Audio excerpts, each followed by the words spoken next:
Apakah Anda ingin tanaman semangka yang Anda tanam buahnya prima dan hasilnya optimal? Kami akan menjelaskan bagaimana caranya pada video podcast episode kali ini.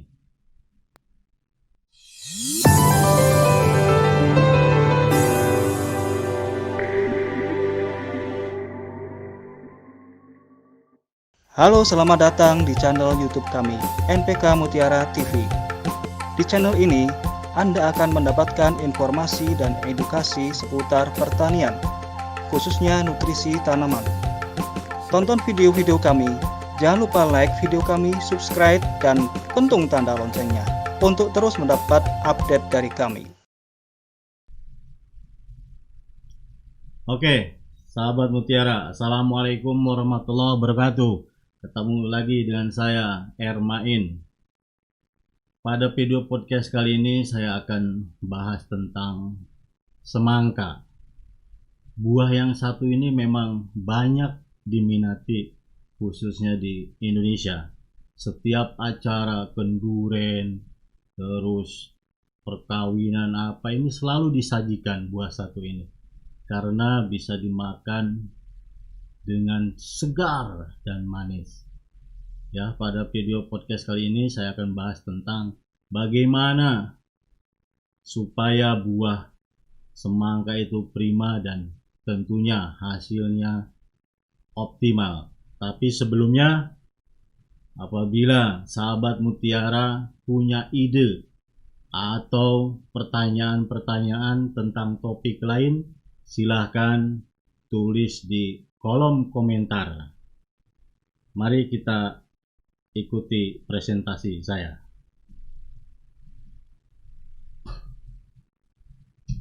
Oke, sahabat Mutiara, nutrisi tanaman semangka untuk buah segar dan panen yang optimal.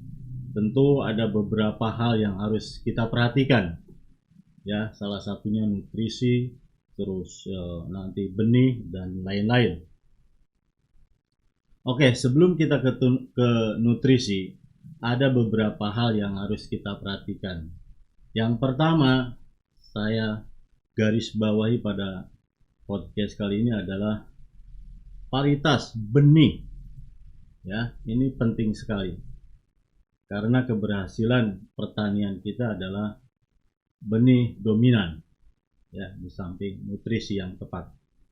Kenali bibit semangka yang akan kita tanam. Yang pertama adalah bibit itu unggul apa enggak. Ini penting sekali ya. Kenali yaitu dari deskripsi bibitnya yang tertera di kemasan ya. Sudah teruji di lapangan atau belum yang petani pakai. Terus yang kedua adalah apakah buah itu diterima pasar apa tidak, karena beda tempat itu konsumen buah biasanya seleranya berbeda. Ada yang pengen buah lonjong, ada yang pengen buah bulat, kadang-kadang ada yang saya lebih senang yang non biji, saya lebih seger yang berbiji. Nah, itu harus kenali ya.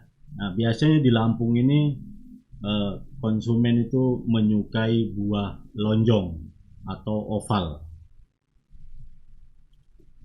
Oke, kriteria bibit semangka yang unggul. Yang pertama adalah daya tumbuhnya serempak. Apabila kita semai di lahan persemaian, nah itu kita bisa lihat daya tumbuhnya atau viabilitasnya berapa persen, sesuai enggak dengan kemasan yang tertera di kemasan benih tersebut ya.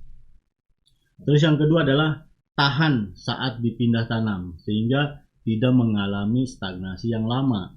Itu biasanya ciri-ciri bibit atau benih unggul semangka seperti itu. Terus yang ketiga, tahan tidak terhadap serangan penyakit. Karena ada beberapa bibit memang sudah didesain untuk lebih tahan terhadap serangan penyakit terutama. Oke, ini Kenapa kita harus mengetahui tahapan atau fase demi fase setiap tanaman khususnya semangka? Karena kita akan meletakkan nutrisi atau perlakuan terhadap tanaman tersebut. Kalau kita sudah bisa mengamatinya, kita sudah paham tentang fase-fasenya, maka hasilnya pun akan maksimal. Oke, yang pertama adalah sebelum ya kita berbuah itu, ya ini lihat gambar ya, tanaman umur 7 hari setelah tanam ya. Terus yang kedua ini adalah 12 atau 14 hari AST. Nah, di sini kita ada perlakuan biasanya potong atau rempel ya, potong utama, batang utama itu dilempel. Tujuannya apa? Untuk supaya membentuk atau menghasilkan tunas-tunas produktif yang lebih banyak. Nah, terus 14 sampai 16 ini cabang produktif sudah mulai tumbuh ya. Nah, nanti kita bisa seleksi nih. Kita mau seleksi berapa cabang? Silahkan. Ada 2, ada 3, atau ada 4. Nah, ini cabang-cabang produktif ini penting sekali karena nanti hubungannya dengan jumlah buah semangka yang akan kita pelihara. Terus nanti di umur 25 atau 23 sampai 35 itu adalah proses polinasi atau penyerbukan. Kenapa kita bantu? Supaya hasilnya, jadi nanti kita pilih buahnya itu lebih banyak yang kita bisa pilih ini ya. Makanya kita harus bantu polinasi atau penyerbukannya. Nah, ini umur 45 hari setelah tanam ini buah sudah mulai besar ya. Ini sekitar ya 15 hari setelah polinasi. Nah, ini. Terus umur 56 atau 65 itu sudah mulai besar dan mulai siap dipanen. Oke. Kenapa kita perlu pertunasan? Itu tadi saya sebutkan, itu salah satunya adalah untuk memperbanyak cabang produktif, nantinya hubungannya dengan jumlah buah yang akan kita pelihara. Pertunasan tanaman normal biasanya dilakukan 12 HST setelah tanam ya. Itu biasanya daun ke-5, tetapi jika tanaman pertumbuhannya lambat itu bisa lebih dari 12 HST ya. Terus pemeliharaan cabang produktif berkisar 3 sampai 4 cabang. Nah, ini terserah kita. Kita mau memelihara berapa buah satu pohonnya.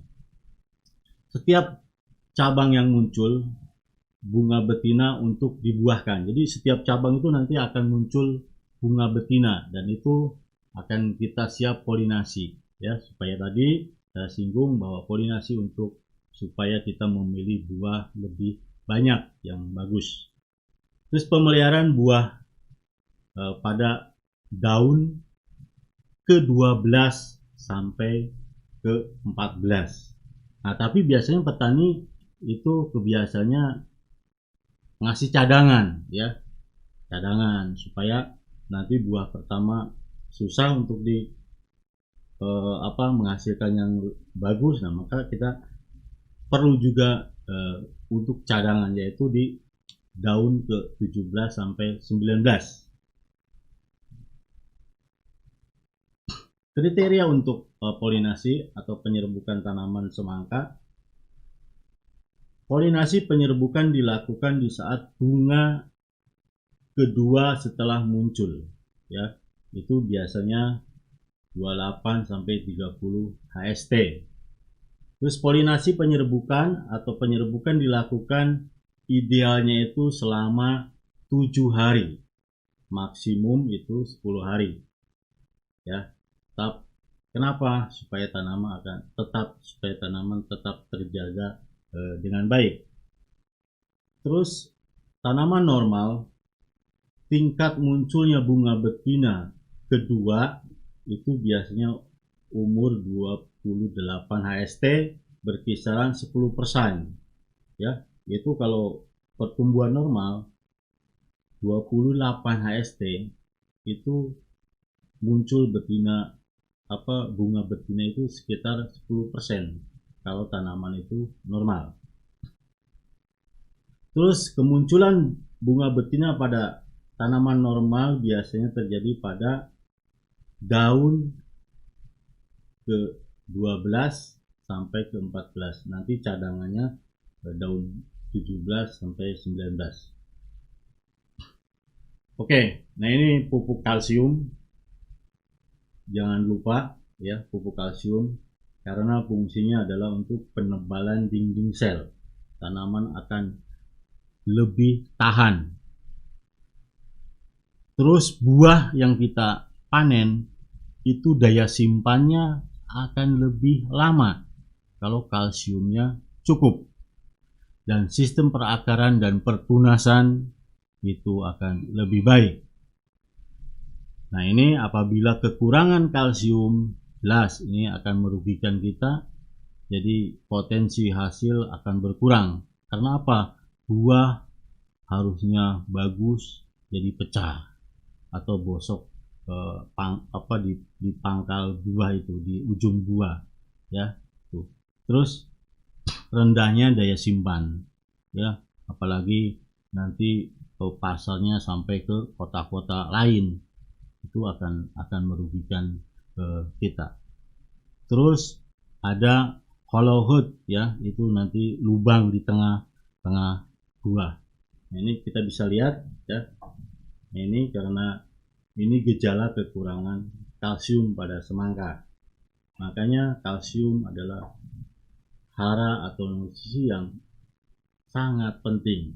Ya, bukan berarti nutrisi yang lain diabaikan, karena syarat tumbuh dan berkembangnya tanaman itu 6 hara makro dan 6 hara mikro.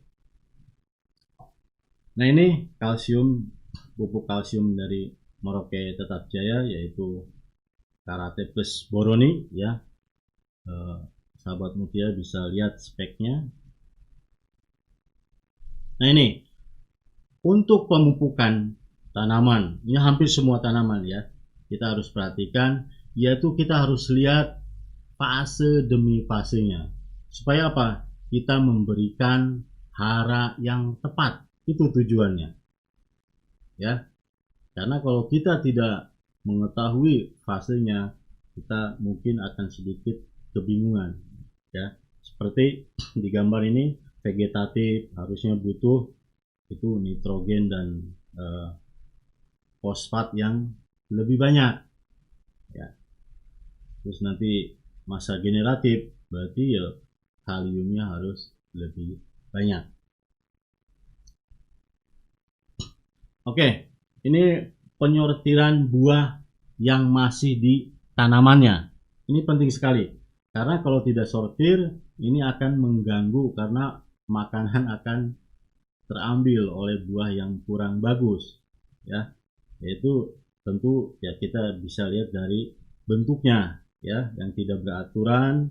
Nah, ini kita sortir supaya buah yang bagus nanti perkembangannya akan lebih cepat, ya. Ini bisa dilihat oleh sahabat Mutiara, ya. Orang Jawa Barat biasanya ini peloncoan, ya. Ini biasanya ya untuk apa? Untuk dimakan, sekedar makan itu ya masih enak. Tujuannya apa? Supaya pembesaran buah itu serempak.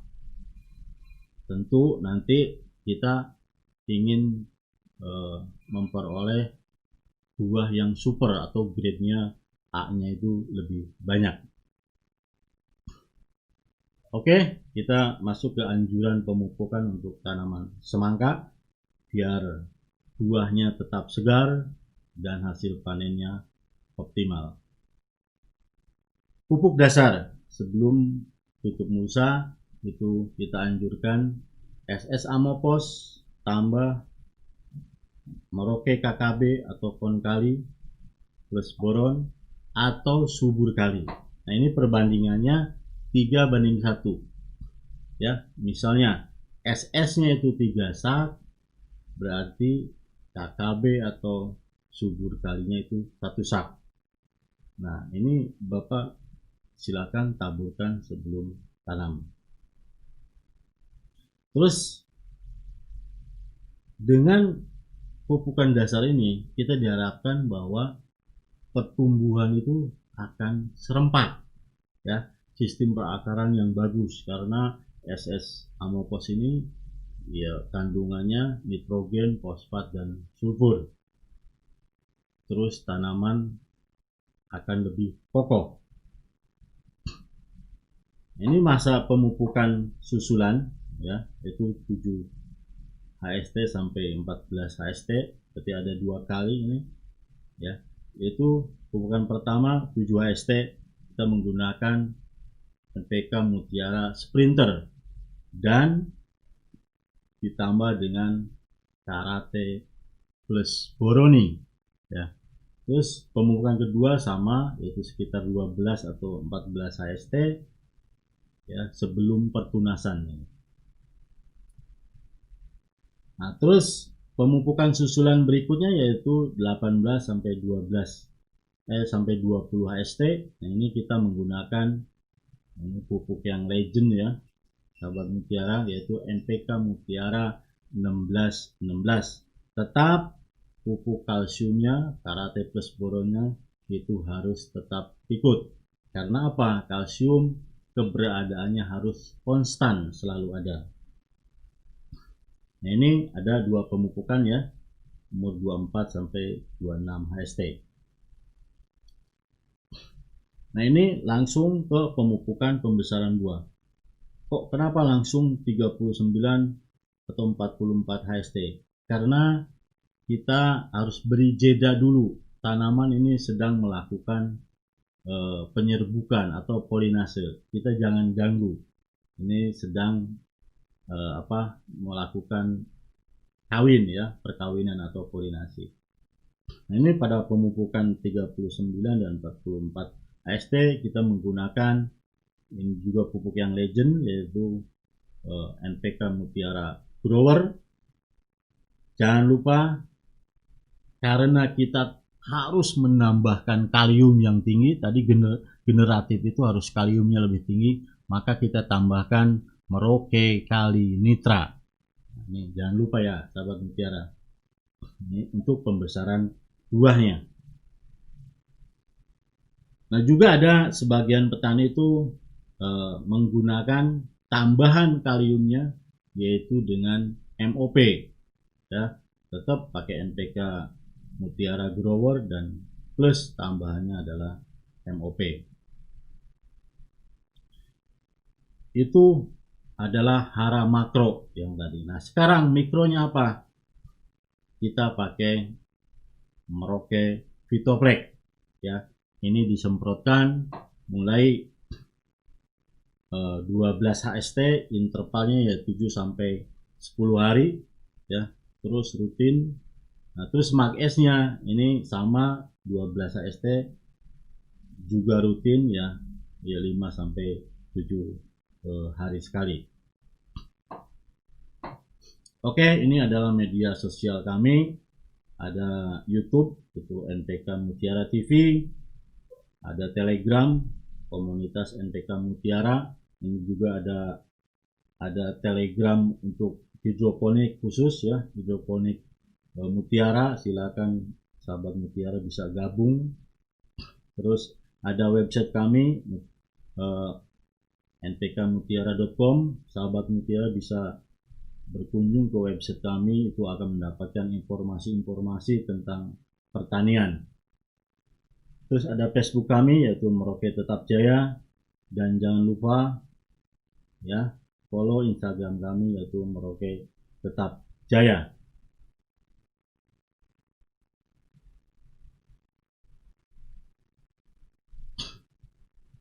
Oke, mungkin itu dari presentasi dari kami, dan sebelum nanti kami tutup, kami akan simpulkan sedikit, yaitu untuk menghasilkan buah yang segar dan hasil panen yang optimal, kita bisa, yang pertama adalah pemilihan benih yang harus jeli, ya, karena faktor tertinggi dari usaha tani kita adalah benih, ya. Terus yang kedua adalah pemupukan yang tepat, yaitu salah satunya jangan dilupakan yaitu pupuk kalsium Karate Plus Boroni, ya, dan juga pertunasan yang produktif tadi telah kita jelaskan, yaitu penting juga karena ini tujuan kita berapa buah yang akan kita pelihara. Oke, itu kesimpulan dari saya. Apabila sahabat Mutiara video ini bermanfaat, silahkan share sebanyak-banyaknya di media sosial Anda, ya. Ini sebagai motivasi kami untuk membuat video-video podcast lainnya. Dan jangan lupa bagi Anda yang sedang nonton di YouTube, ya, like dan subscribe NPK Mutiara TV, dan jangan lupa pentung tanda loncengnya supaya Anda bisa mendapatkan video-video terbaru dari kami. Dari saya cukup sekian. Wassalamualaikum warahmatullahi wabarakatuh. Salam Mutiara.